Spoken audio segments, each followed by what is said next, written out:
In studying Sri Aurobindo's commentary on the Kena Upanishad, we have now come to the fourth chapter titled The Eternal Beyond the Mind, where Sri Aurobindo is developing the thought of the Upanishad concentrated in the verses 3 to 8, where verse 3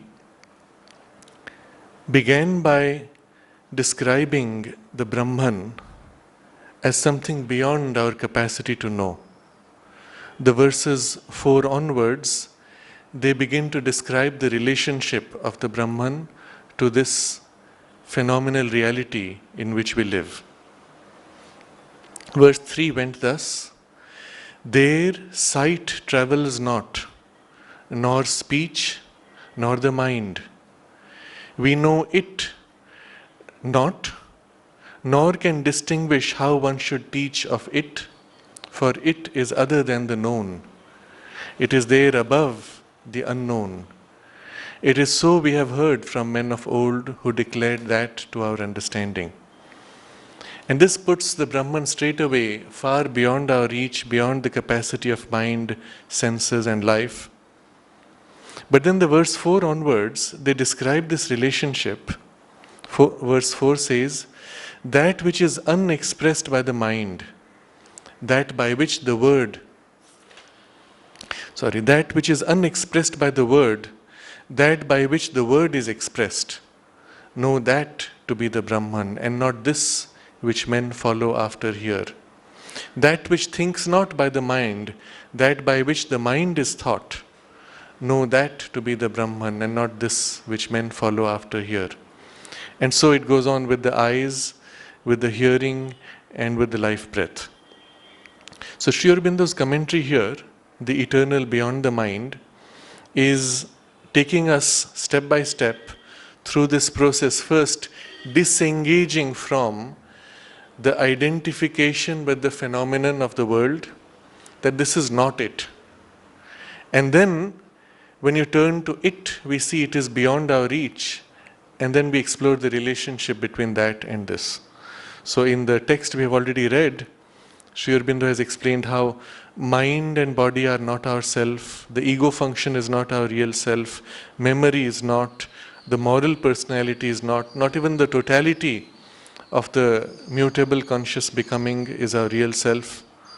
But behind all and dominating all that we become and experience, there is something that originates, uses, determines, enjoys, yet is not changed by its origination, not affected by its instruments, not determined by its determinations, not worked upon by its enjoyings.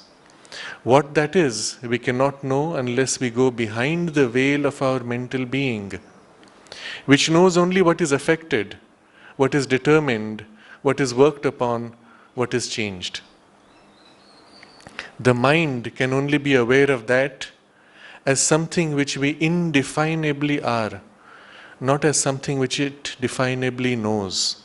For the moment our mentality tries to fix this something, it loses itself in the flux and the movement, grasps at parts, functions, fictions, appearances, which it uses as planks of safety in the welter, or tries to cut out a form from the infinite and say, "This is I."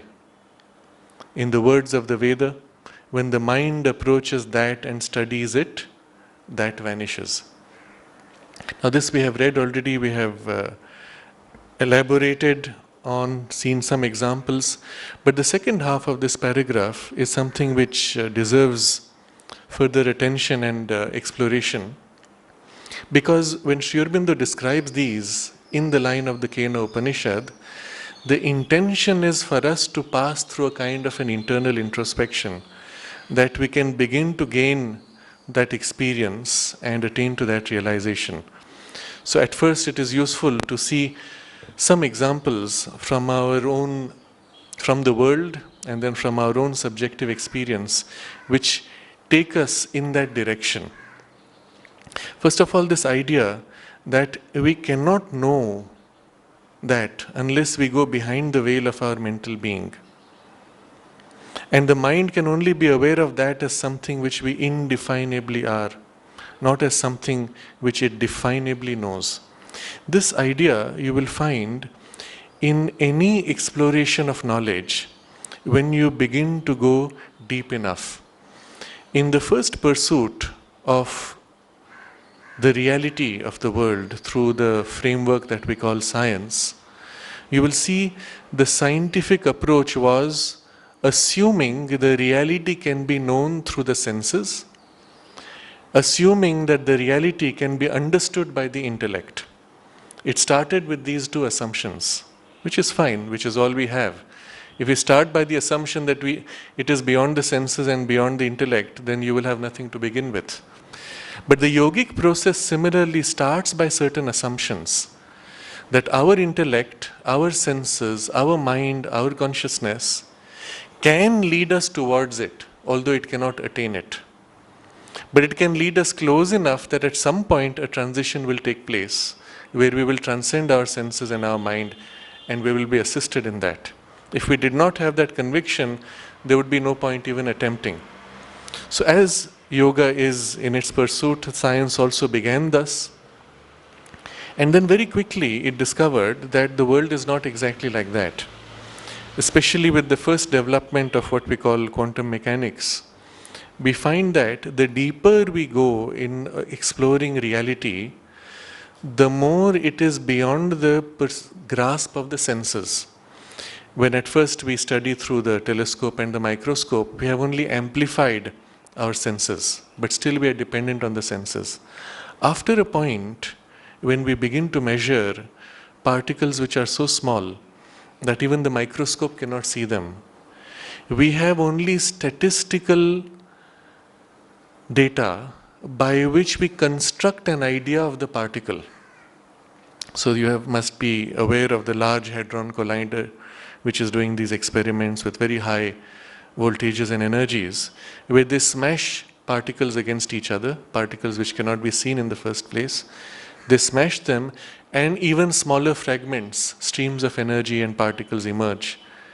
And how do we see them? Because we cannot even see their parent particles. There's a whole series of detectors all around which detect not those particles but their effect on other particles. It's as if a ghost has walked through and we are seeing the footsteps, but we do not see the ghost.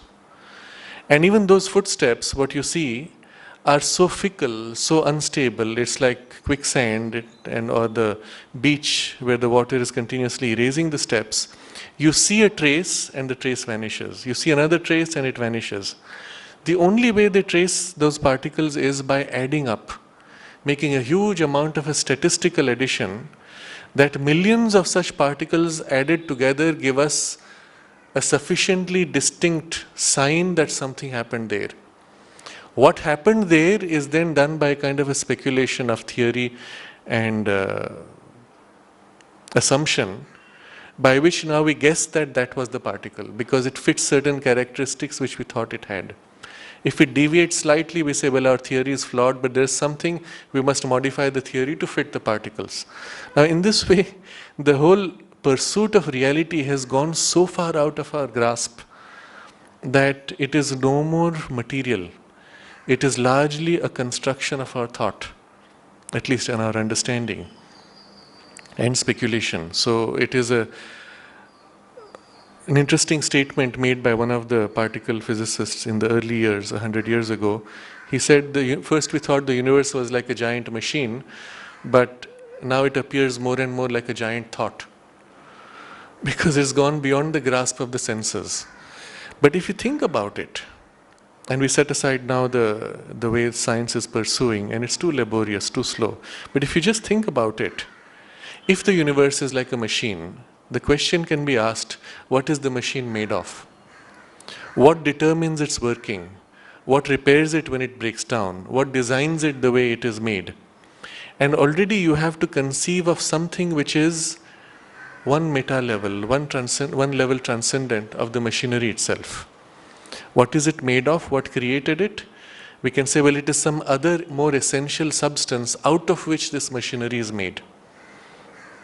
So when we study our biology, for example, we see the cells healing themselves, forming these very complex structures, and we assume there must be some template along which the whole machinery is built and by which it is held together. Similarly, they had speculated that there is some more essential substance of which material substance is a special expression. Science comes to the recognition that there is an underlying ocean of energy which is whirling and moving to create these particles. So the machine itself is formed of a fluid energy, a backdrop of a fluid energy. But still the question is asked, what makes the fluid energy flow in these patterns to keep up the movement, keep the atom whirling and not dissipate immediately? What keeps the whirlwind moving in exactly that pattern and then drifting as if it is a separate particle? And so we see that behind that layer of energy is an intention, an idea which molds the energy, guides it in a certain way. So the old Indian discovery was that everything is Shakti, all the world is formed of Shakti, but the Shakti is Chit Shakti, conscious force. And the Chit of the Chit Shakti has a full freedom, a full intent, but an intention and a power of conception to create what it chooses. And if we can thus get back to the level of the energy, and from the energy to the level of the consciousness, we can play with the form of reality by the same power that creates it, because we share in our identity, our existence with that power. It is possible for us to know because our knowing is a part of that knowing. It is possible for us to conceive because our power of conception is a fragment of that Chit Shakti's power of conception. It is possible for us to will and to shape by our will because our will is a fragment of that larger creative will.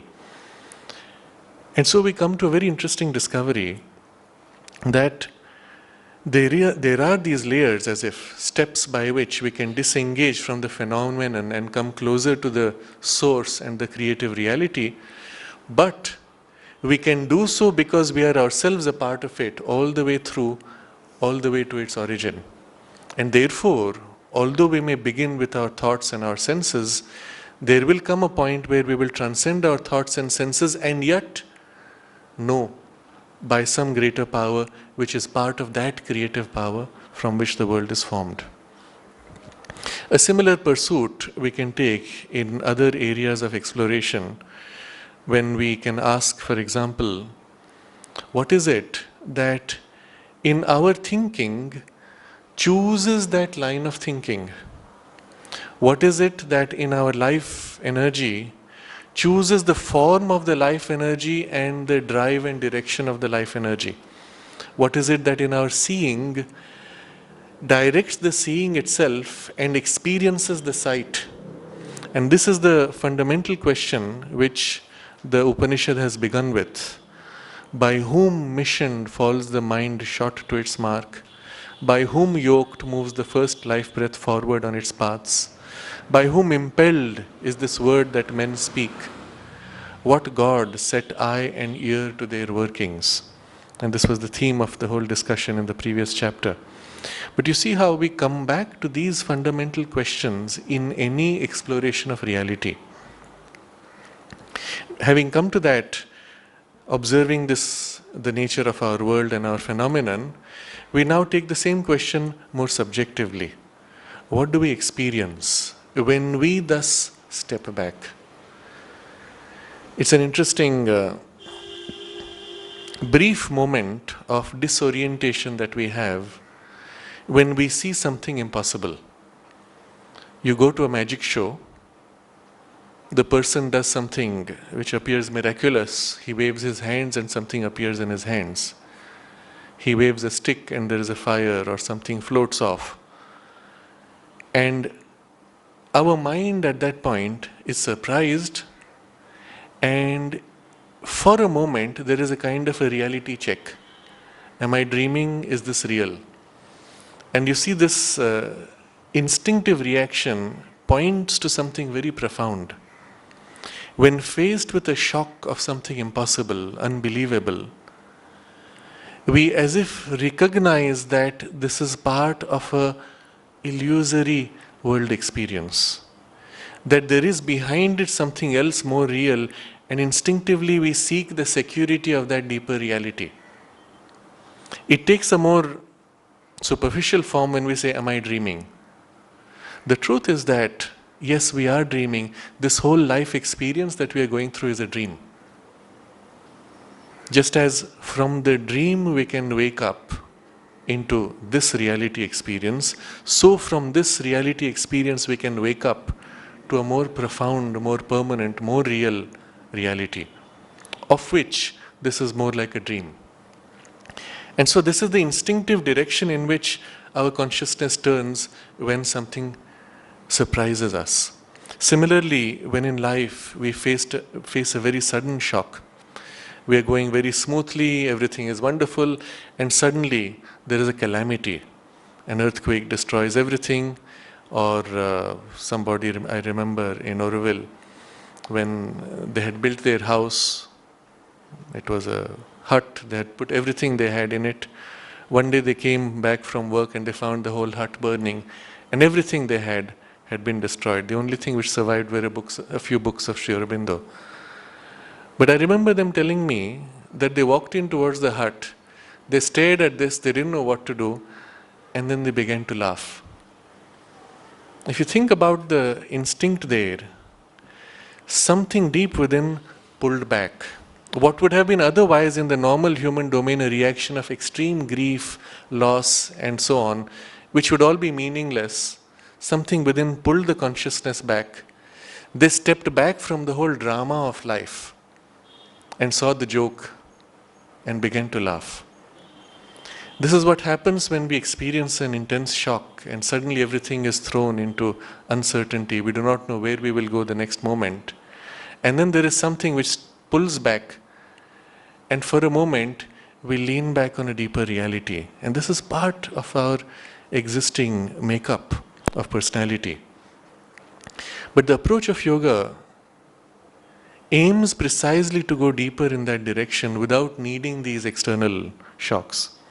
But when we begin to do that, when we try to go deeper and follow this line of introspection, from where does my mind's thought originate? From where does my creative word emerge?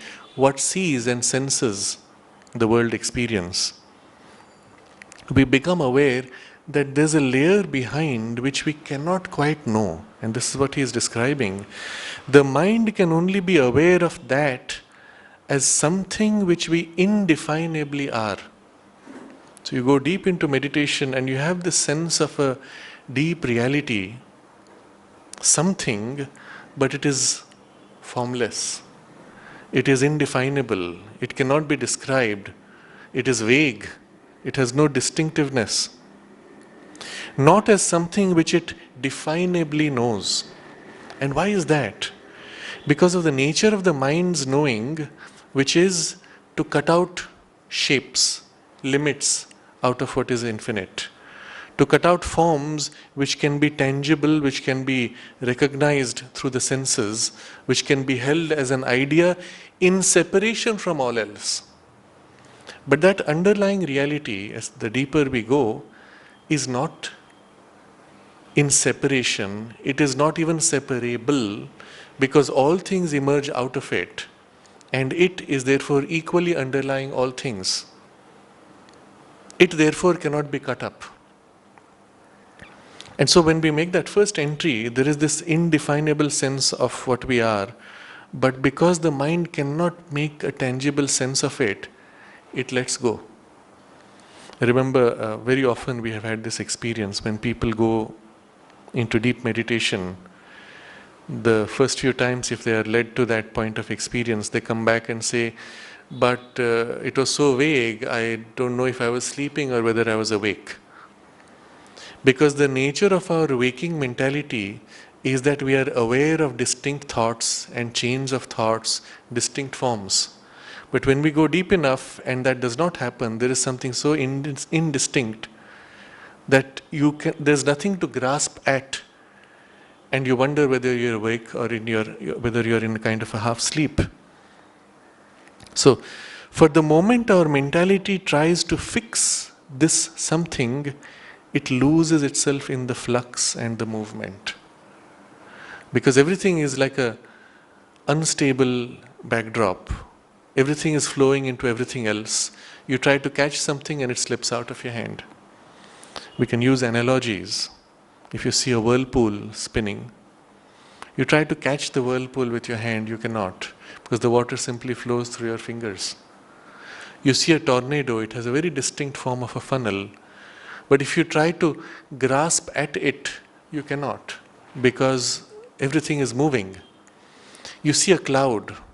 As you're driving up the hill, at the top you see a distinct cloud, and it feels as if you could just go high enough and touch the cloud.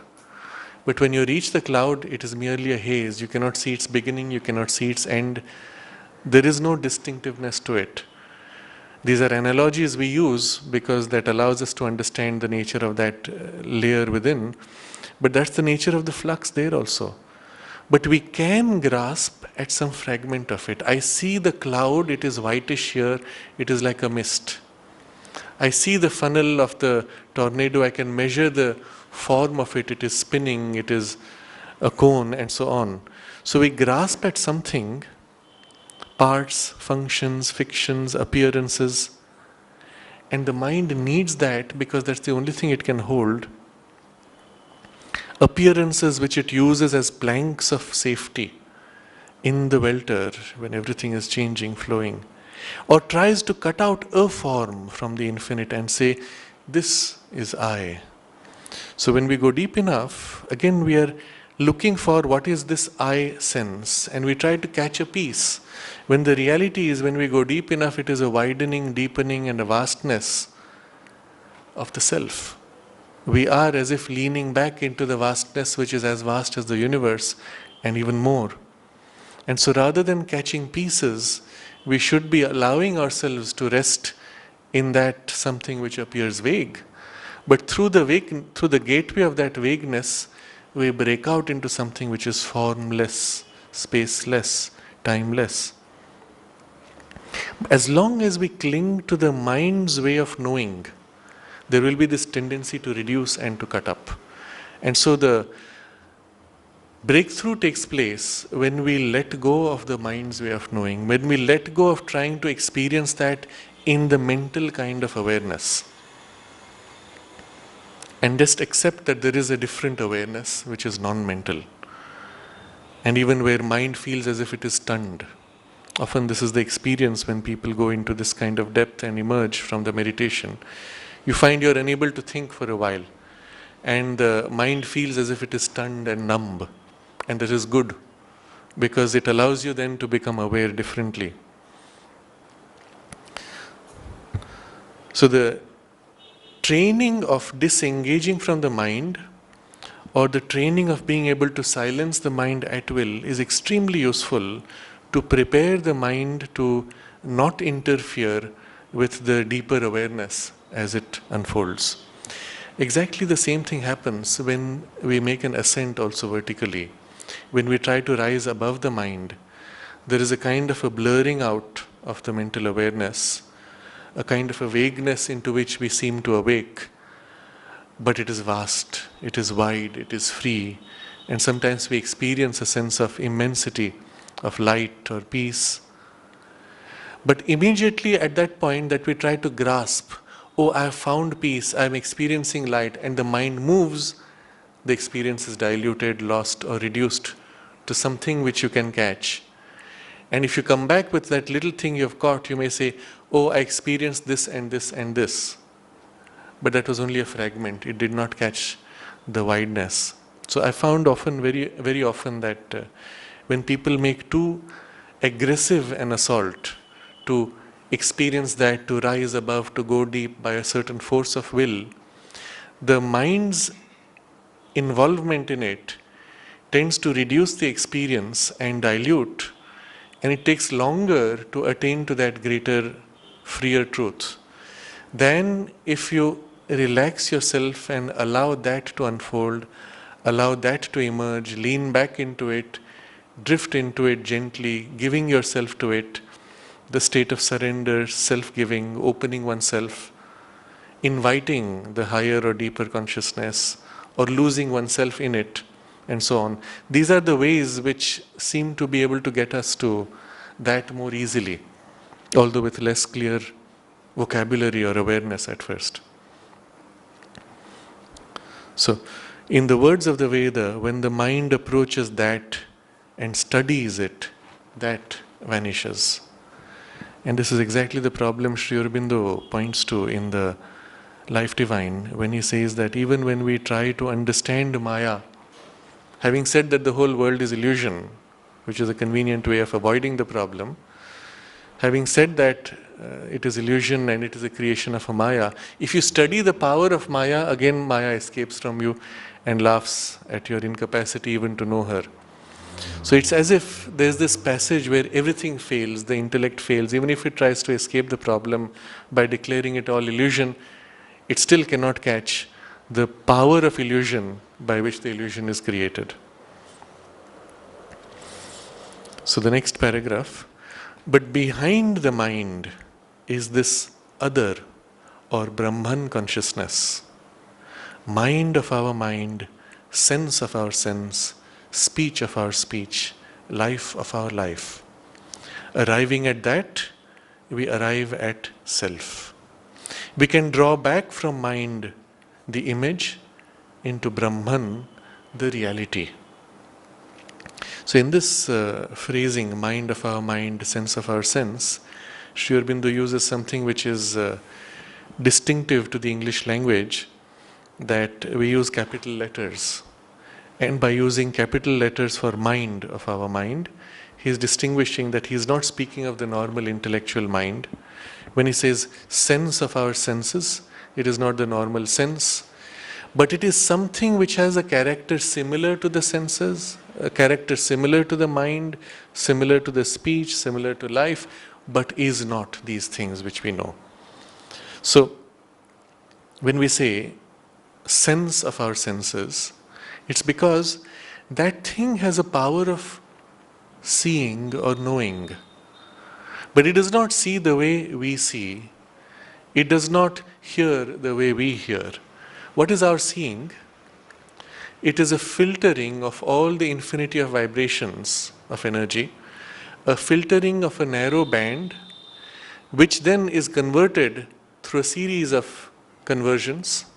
Light becomes chemical response becomes electrical response becomes a whole processing in the brain. But at some point, all that suddenly translates into, I see red, I see blue. But you ask yourself, what do you mean by red? And all you can say is, it's a quality of color. But then I ask, I'm blind, what is color? Color is something which you experience through sight. What is sight? I'm sorry, I cannot describe to you unless you can see. Somewhere it stops, because the nature of our pure experience is a perception of pure quality. And the quality innately is quality of that Ananta Guna, the infinite quality, infinite potential that moves into, unfolds into infinite qualities. But our seeing is a perception, a glimpse of those infinite qualities in a narrow band. So Sri Aurobindo has a very interesting description of the way the senses work. He says, ultimately, if you break down the entire sensory process of perception, you will find at the back that which perceives is something which is pure consciousness. All the machinery in between, the layers, are only translating until it reaches that pure consciousness which is what sees. And what does it see? It sees the quality put out by pure consciousness. So he says, ultimately, all sensory experiences resolves itself into consciousness meeting consciousness. The only true sense is the pure consciousness. The only true experience of the senses is the infinite qualities emerging or expressed from pure consciousness. Now, this mode of seeing directly, where consciousness meets consciousness, where Ananta Guna, infinite quality, is directly known by identity of consciousness meeting consciousness, that is the nature of this sense with a capital sense, capital S. So when we say that Brahman consciousness is sense of our senses, this is the meaning, that it is that which sees truly. Our senses are like a phenomenon of a phenomenon of a phenomenon of a phenomenon, perceiving something which is phenomenon of phenomenon of phenomenon of phenomenon. So it's like in the perception there are layers, and the thing which is perceived is seen through layers, and what we experience is only a point of support through which pure consciousness is meeting pure consciousness through all these layers. The word in French is much more evocative, point d'appui. Sri Aurobindo uses that phrase often. Point d'appui, point is point, appui is pressure, support.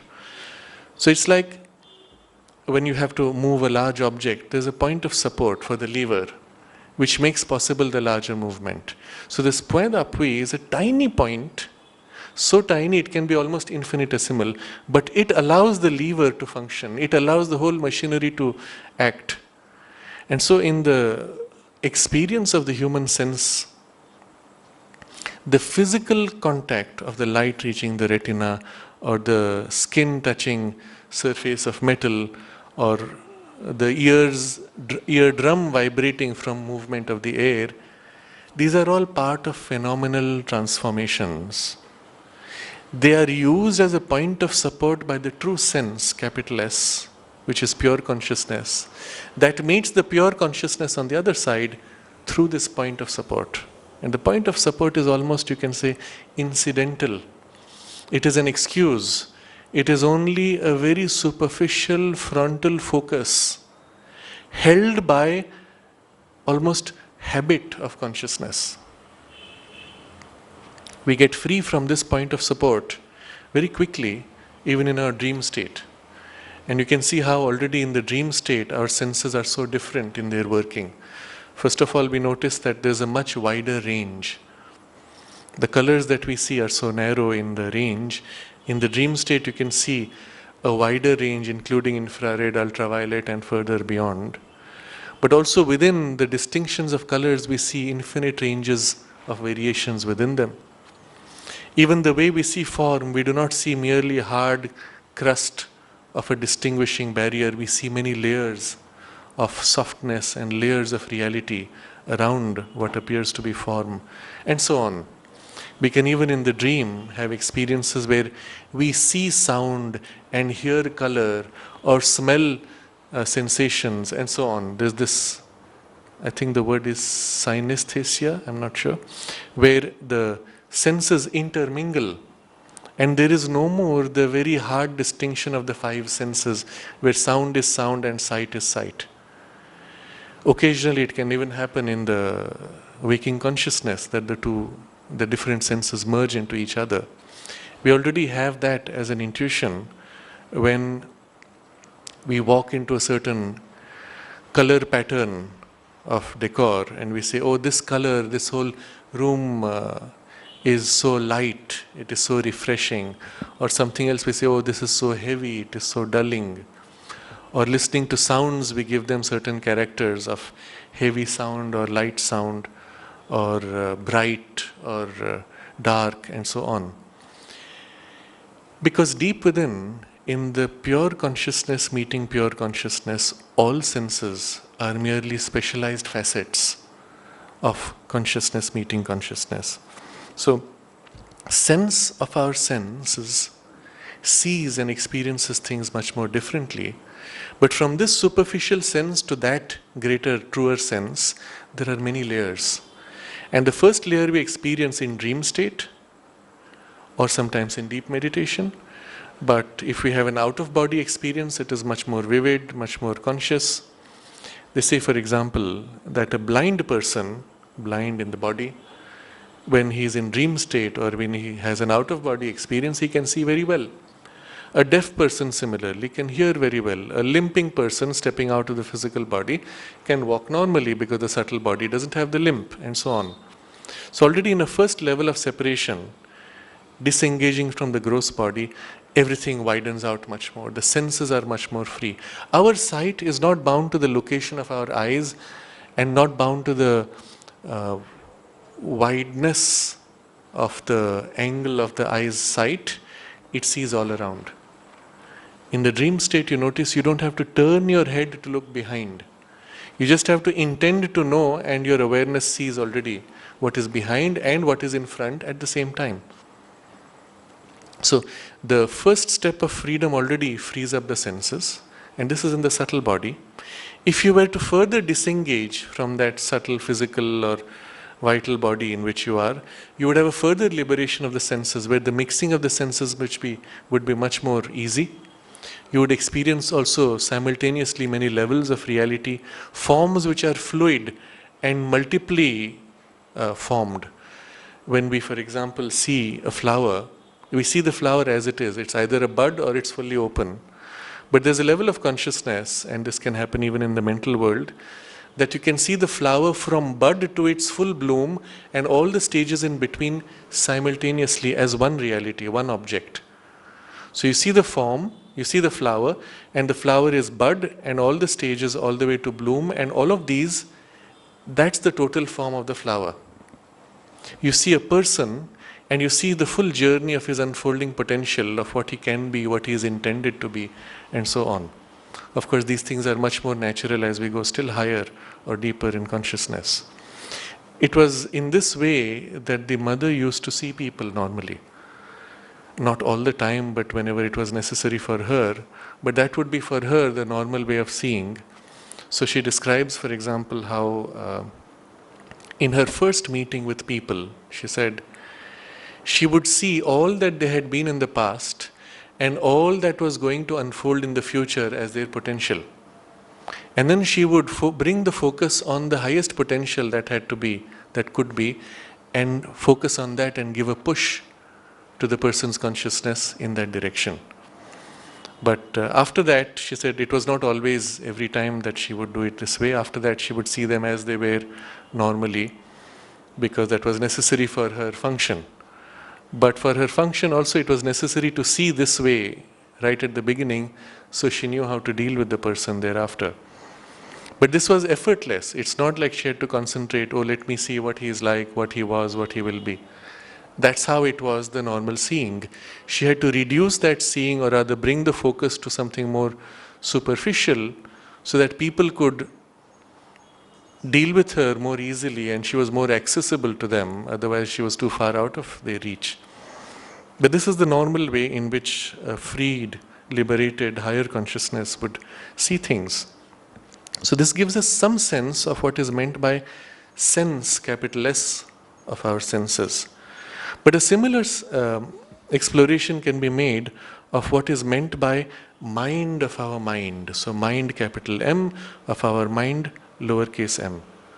Our mind is this fragmented intellect, power of awareness, which is semi-rational. Mostly we live in the sense mind, that is what we see with the senses. What we are aware of through the senses is the awareness that we have as our normal state of awareness. So when somebody asks you, are you awake? Your reference is, can I see, and am I aware of my senses? If somehow all your senses were shut out, if somehow your eyes were closed, ears blocked, and all the senses closed, what would happen to you? You would start wondering, am I awake or am I sleeping? So this was the base for a series of experiments which were attempted in the 40s and 50s, when this deeper exploration of human psychology had just begun in the domain of science. And still they had the assumption that our mind is a product of the brain processes. So they said, what if you shut out all the inputs to the brain? What will happen? So they created this chamber in which the body was left floating, because even sensation of touch is a sensation. If you're sitting, the pressure of the body weight against the seat is enough to remind you that you are in your body. So they wanted to somehow disengage all the body sensations. So they made you lie down in water, which was mixed with salt, so that the body would float effortlessly. And the temperature of the water was exactly matched to the body temperature. Complete closure of lights, sounds, and so smells. Everything is completely closed, and you are in this chamber floating. And they thought, what will happen if the brain has no inputs? Will it go into a kind of a tizzy? Will it lose all sense of reality, become mad, and so on? But of course, the experience is very pleasant. It's very beautiful. And very quickly, it drifts into something akin to meditation, even if a superficial first stage of meditation.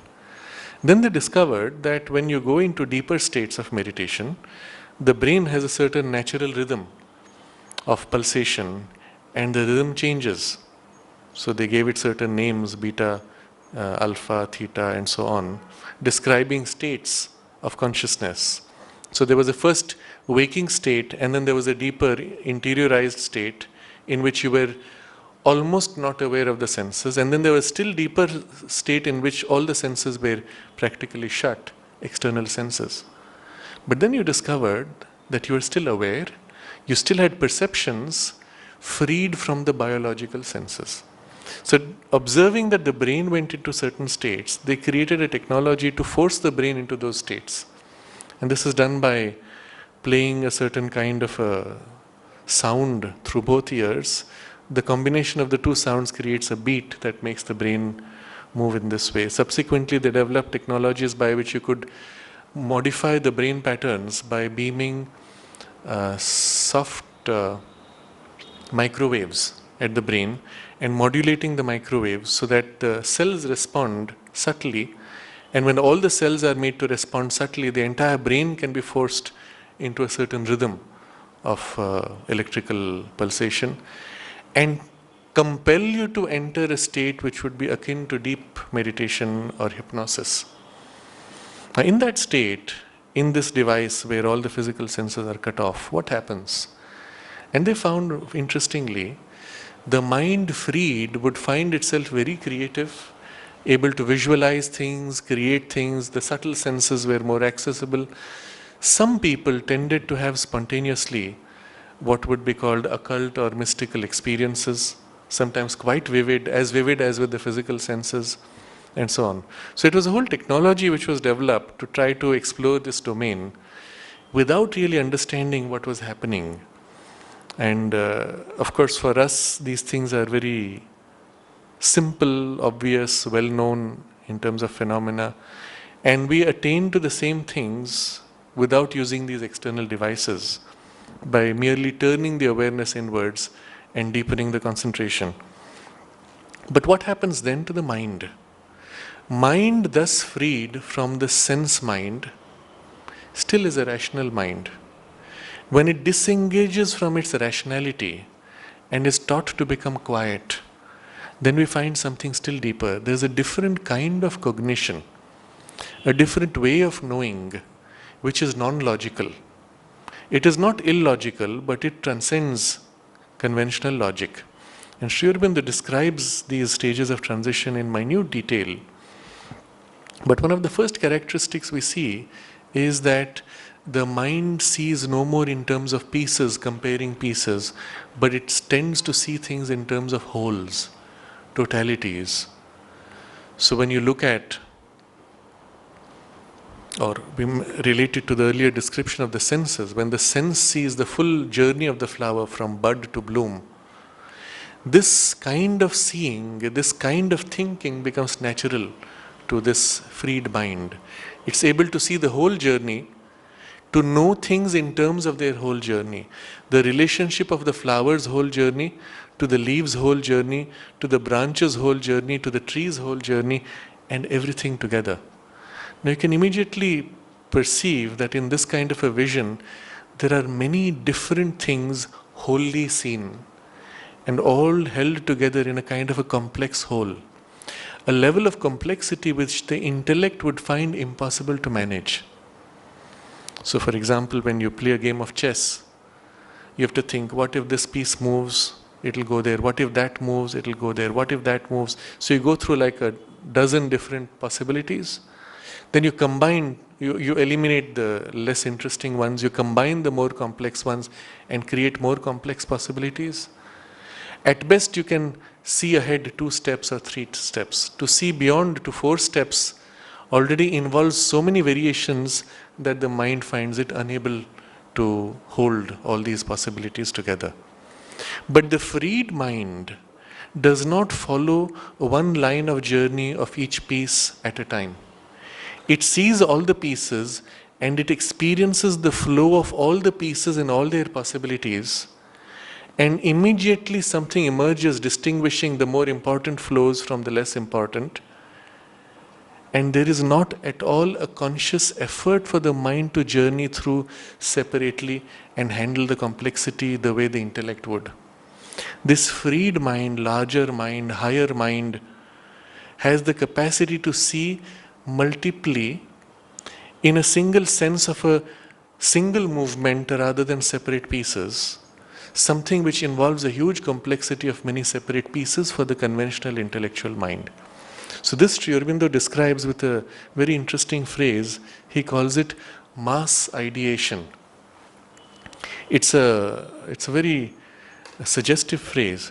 In a mass, there is an ideation, a kind of a thinking out, but it is happening in the mass. The whole mass is thought out in a single movement.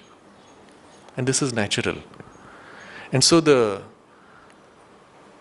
normal, struggling intellectual chess player goes through this very laborious intellectual process which tires his mind. But the one who lives in this freer consciousness of the mind looks at the whole pattern and immediately sees, this is obvious, this is how it flows, this is where it's going. And without articulation of all these distinct possibilities, it can say, this is where it will end up. Or it can choose what is the best step forward. Even a whole journey of the game can be perceived in where it is going, without needing to break down into so many steps. Now this, Sri Aurobindo makes an important distinction, is not the same as the mind doing very fast the same things. The computer also does something similar. It looks at the game and quickly says, next step this. But internally it has gone very fast over each of the possibilities, eliminated the less important, focused on a few, gone through many steps, 4, 5, 6 steps ahead, and then chosen what is most advantageous. And this kind of a fast movement of the mind is also possible for a trained chess player. But Sri Aurobindo says this is not what it is. The intuitive consciousness is able to just see directly without any such process happening behind the scenes. So this higher mind opens out towards this kind of a direct seeing of the intuition. But the intuition has a different way of cognizing. The higher mind is still seeing in terms of thought. It still sees this whole complexity of the tree unfolding with all its sub-flows as a thought form, although more complete, more large, more inclusive, more wide in its vision. But there is a step above where even the thought process fades out and there is only a seeing. I see the fullness of the tree in all its stages and all its possibilities. I look at a situation, let's say a political situation or a social situation or an economic crisis, and immediately all the possibilities of its unfoldment are visible and the most likely forms in which it is likely to go based on the current trends of human consciousness and development. That is seen. So there is no thinking out anymore, which would be natural to the higher mind. There is only a seeing consciousness. And in the seeing, there is already the beginning of a touch of what we see. So this is what Sri Aurobindo has described as the illumined mind. But as you begin to see and the power of perception changes, the power of consciousness grows, the mind itself rises still more free. What you see, you experience as a part of yourself. It's as if you begin to touch it. You can feel its denseness, softness, resistance. So you see a situation and you sense the flow has pressure points of resistance here, resistance there. This is where it flows most smoothly. There's no other way to describe it, because your consciousness feels the tension of the consciousness, the pressure of the forces within it. Applying to a more mundane example, you look at a building and you can feel the stresses of all the bricks, the walls, the concrete, and you can say, oh, this is where you have a weak point, we need to strengthen this here. I've given you this example before of how our chief engineer of the ashram had a problem when they were breaking the Golconda building. And in the design, as the architect had given, he wanted a space where there would be no pillars, but they couldn't somehow balance the load properly. And finally, when they found that there was no way to solve it, they went to the mother, and mother asked them to bring a drawing. And she looked at the drawing and put a finger in one spot and said, put a pillar here. And so they went back, did their calculations, and they found that solved the problem. So they went back to the mother and said, Mother, you have no training in engineering, how could you do this? How did you know? And she said, well, I just looked at it and it was obvious. So this is what Vishwanatha narrated to us. But the point is, you don't need a training of engineering, because the moment the mother saw that, in this kind of a perception, she felt the stress of the forces, the energies, the balance of pressures, and it was obvious this is where it has to be. Now, the same thing could be applied to very mundane problems. You look at an electrical circuit. You don't have to do a calculation, but you can say approximately, this is the kind of resistance you need to put to balance the flow, otherwise you'll have a burnout in that point. This is where you have a weakness. And this kind of an ability we tend to associate with genius, but genius is just a word to say we don't know how they manage it. It is beyond the range of our normal thinking power. But this kind of thing is easy and natural to that consciousness. It is effortless. In fact, it's the only way to do it. And finally, in the pure intuitive consciousness, you are one with that which you know, and the whole flow of the thing is known from inside out, as if happening in yourself. You feeling and experiencing the full range of the pressures, stresses, energies, or knowledge, whatever form it is that you seek. Now, thinking about it, you notice when our surface mind is laboring through all these lines of the chess game, what is it that in the process of the mind's working tells you that this is not useful and that is more useful? If you ask yourself this question, how do you know it's not useful? If I move this pawn, after 10 steps perhaps it will become useful and I'm not able to plan 10 steps ahead. But I can feel it. I can feel that this leads to not much, that leads to something significant. And this is where we discover that this greater power of the mind, the greater cognition of these deeper layers, is already present behind the scenes of our surface intellectual working. It is that which guides this. So every time we take a decision that we think we took by a rational process, involved in the very rationality was the suggestion coming from these deeper layers which says, this makes sense, that doesn't make sense. When, for example, you have a thought or you make an argument, this, therefore that, and somebody says, but that's illogical, where's the connection? And you say, yes, but there is a connection. What is the connection? And then you don't have words to express. Suppose you say something very simple, if A leads to B and B leads to C, then A leads to C. Very simple, it's obvious. But somebody asks, no, it's not obvious to me. Please prove to me why.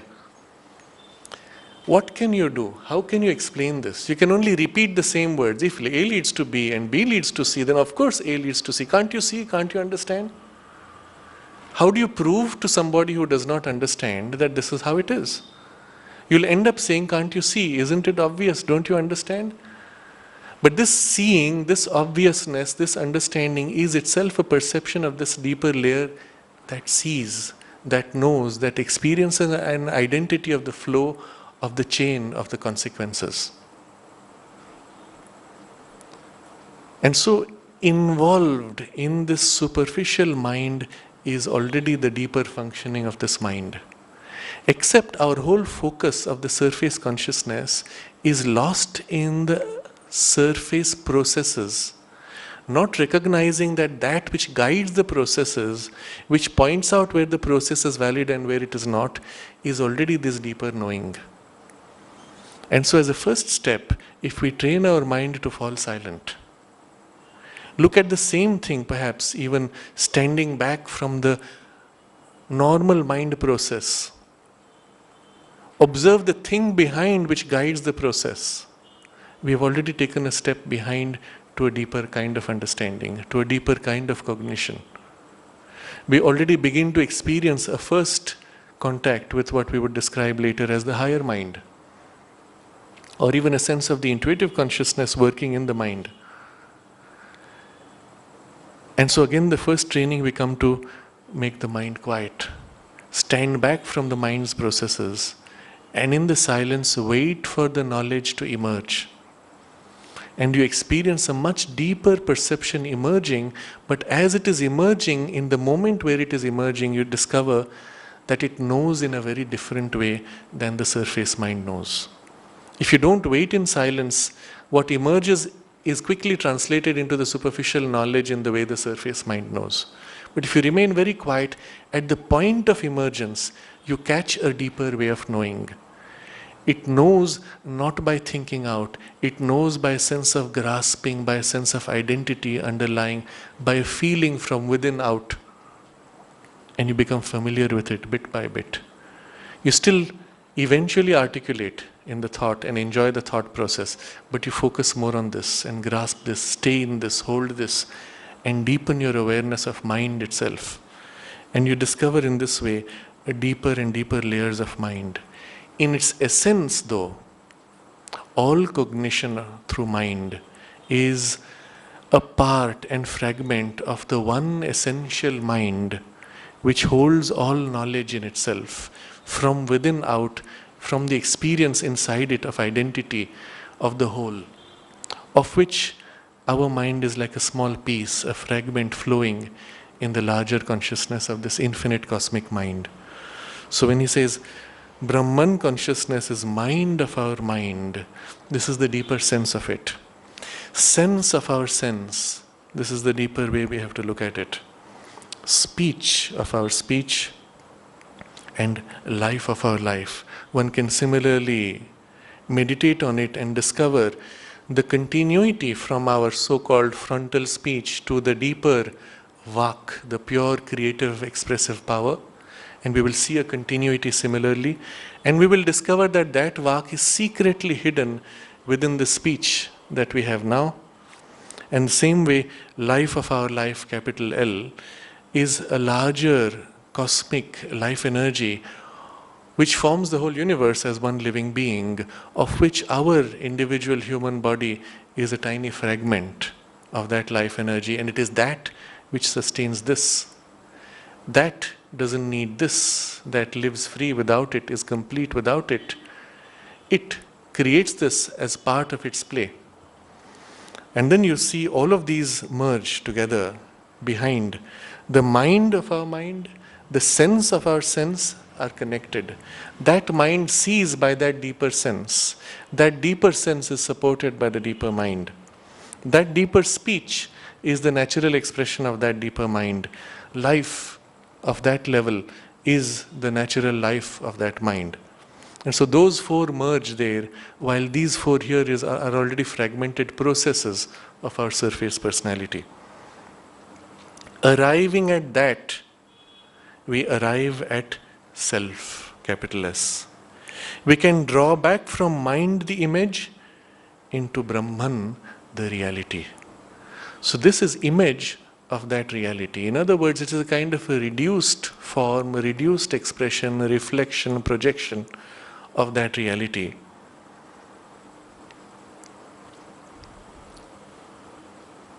But we can draw back in a continuity from this mind the image to that Brahman the reality. And from there we see that is always the underlying truth of this image, supports from below, but because of the layers of phenomena that is hidden. But because that exists, this is possible. And this is therefore in a very limited and reduced way a reflection of that.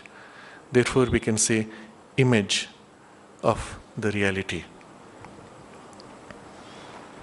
So this we can take up. I don't know if we need to dwell similarly on life of our life and speech of our speech. Perhaps not. So we continue the next paragraph, which we will take up next Sunday, where he says, what's the relationship between that and this? And the way that creates this, the way that remains free of this, and so on, which leads eventually to the recognition that we have true possession and enjoyment when we are identified with that. And this is the elaboration of the further verses, verse 4 onwards, which describe and elaborate on each of these four facets or entry points towards the consciousness of self and Brahman. So we can just briefly read these verses and meditate on it for a few minutes.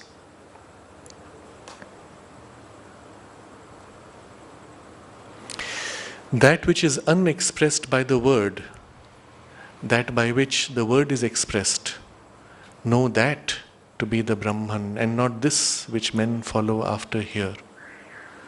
That which thinks not by the mind, that by which the mind is thought, know that to be the Brahman, and not this which men follow after here.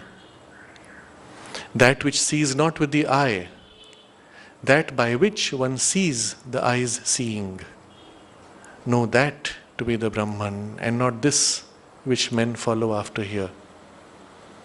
That which hears not with the ear, that by which the ear's hearing is heard, know that to be the Brahman, and not this which men follow after here. That which breathes not by the breath, that by which the life breath is led forward in its paths, know that to be the Brahman, and not this which men follow after here.